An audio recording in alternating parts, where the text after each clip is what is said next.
guys, this is MetaLuigi here, and in today's video, I'm actually going to be doing something special. I'm actually going to be doing what a lot of celebrities have done on YouTube, which is make these 5 things that I can't live without videos, and this is one of those videos. So without further ado, let's get into it. The first thing that I can't live without is the platform that you're currently watching this video on, which is YouTube. YouTube has been a pretty large part of my childhood. I remember watching those old Lego stop motion videos from back in the day when I was like 5 or 6-ish. You know, like guys like Forest Fire 101, Blob Studios, Keshin 8 to name a few. And you know, looking back now, it was pretty obvious that I shouldn't have been watching those videos because, you know, they swore a lot, especially Forest Fire. You know, they'll throw in an occasional fuck or shit in there, you know. Yeah, I remember that. I remember that was like so bad that I accidentally swore in like first grade, and my access to YouTube was obviously limited because of that. But besides that, growing up, I was also watching the old plushie channels like Stash Bros, Cute Mario Brothers, and Super Mario Logan to a lesser extent, which, you know, influenced the short-lived The Luigi Show series that I created. And in terms of my rants and or / comedy styles, a lot of it was heavily influenced by Filthy Frank. My very first Filthy Frank video was the Harlem Shake video back in 2013 when it was a craze at the time, and when a lot of people didn't know what Filthy Frank was. Yeah, I didn't really start watching his videos until I was 12 back in 2015. I also watched Joe Santagato's videos back in the day, like his rant videos. You know, the people of Walmart and the idiots of the internet. So the point that I'm trying to make here is that you know, if it wasn't for me watching YouTube at like an early age, from like when I first started watching YouTube and like, you know, the end of the 2000s, early 2010s, I would probably go in like a different direction, you know, in terms of like hobbies and or careers. And the next thing that I can't live without is coffee. Yeah, it doesn't matter if it's from Starbucks or Dunkin' Donuts. You know, I just really like drinking it. From my experience, it really doesn't give you a lot of energy. Well, sometimes it can, but most of the time it just makes you shit a lot, you know? I don't know how. Maybe it's because it's got some fiber in it. I don't know. I'm not an expert on it. Yeah, I didn't really get into drinking coffee until I was 17 going on 18 or whatnot. Before I tried Starbucks, I actually thought that Dunkin' Donuts made like the best coffee of all time until I first drank the Starbucks Frappuccinos. I don't think Dunkin' Donuts is like the worst when it comes to coffee. It's just that, you know, after drinking Starbucks, I just think it tastes better. Like the quality is better. And in terms of the specific types of coffee, like regular decaf and dark roast, I mean, I've never tried decaf and dark roast. I just stuck to regular coffee, and I can only really drink it if it's got like sugar, cream, and like a special flavoring like vanilla or mocha. I mean, I tried drinking it just completely black one time, well, a couple times really, and I just can't handle it. It just tastes bitter, just tastes disgusting. For those that don't have any issues with it, then I salute you, because I just can't handle it. I gotta have some kind of cream, you know? After coffee comes video games. Yeah, I can't live without that either. So this is almost similar to the YouTube thing that I talked about. For my old viewers or whatnot, you might have remembered me saying in a video that my first ever video game was the first Lego Batman game. Well, it turns out I would be slightly wrong, because the first Lego Batman game was the first video game that I could call my own. In reality, the first game that I ever played, you know, regardless of whether I owned it or not, was actually the original Wii Fit, back in 2007. So, for some context here, from like the ages of, I don't know, I want to say 4 to 5, maybe 3 to 5, I don't know. I had to go to a speech therapy place, you know, because I had a head injury when I was really young, you know, which led me into getting fibropraxia. I'm not going to explain what it is. You could go look it up on your own. So anyways, I had to go to this place, You know, it was a pretty nice building. Like the lobby, you know, I had like a little train set or whatnot, like the type that you would see at a Barnes and Noble. At a Barnes and Noble back in the day. After the lobby, you see like this weird yoga spa or whatever. It's got like some cardio stuff or whatnot. And in that room, it had a TV that hooked up a Wii. And the game that they so happened to had was the original Wii Fit. It's almost like the butterfly effect in a way.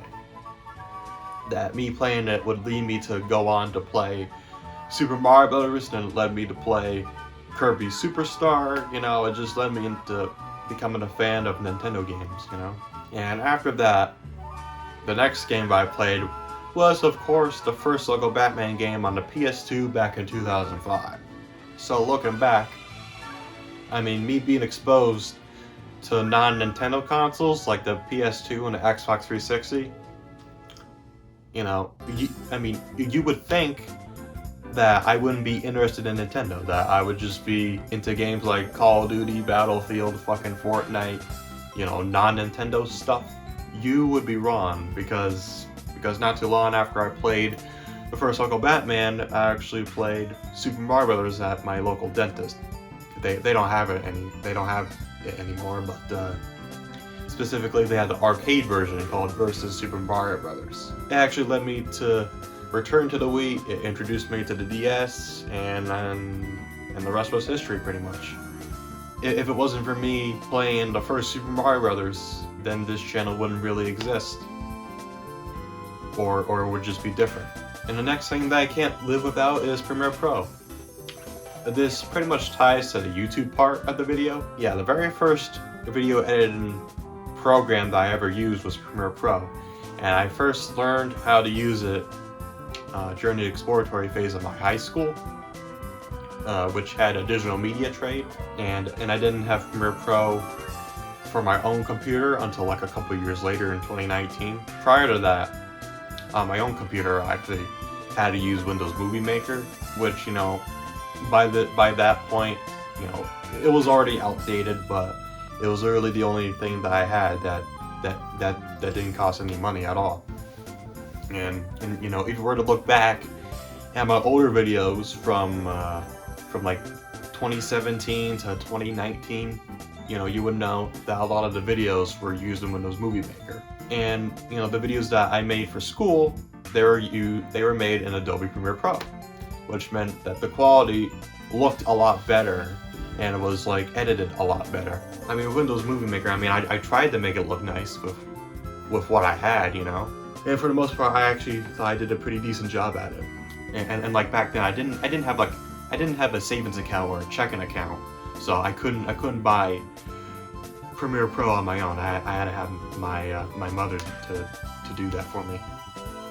And so it was done in 2019, and from that point forward, I still use Premiere Pro to this day, and I'm using it as I'm editing this video right now. The very last thing that I can't live without is friends.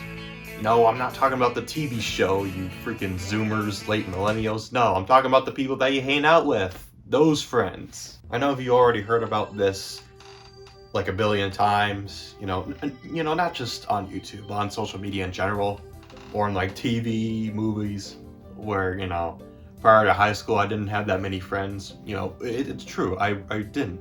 You know, it wasn't like I was like lonely or anything and I had nobody to talk to. It was just that my friend group was pretty small. I only had like 4 people that I would consider to be friends during that time. And when I got to high school, that number pretty much reached closer to 10, I think, which is insane. Like, it doubled. It went from like 4 to 10. That's just, it's amazing. And the reason why and how that happened was because since the friends that I had in middle school, you know, they were going to be going to the local high school and they weren't going to be going to the high school that I ended up going to, which was a trade school. I realized that, you know, I wasn't just going to mope about it, that I needed to, like, you know, make an effort to, you know, meet new people there and, you know, make a good attempt at making as many friends as I could.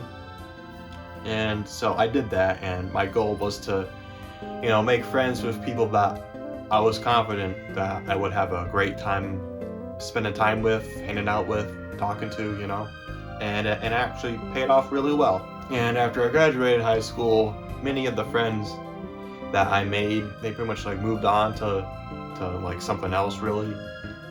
Like I only have like a couple friends from high school. I'm not gonna name any names, but I know that one of them is watching this. I still keep in contact with them from time to time, you know. But yeah, when I got to college, I pretty much didn't have anybody until like towards the end of sophomore year.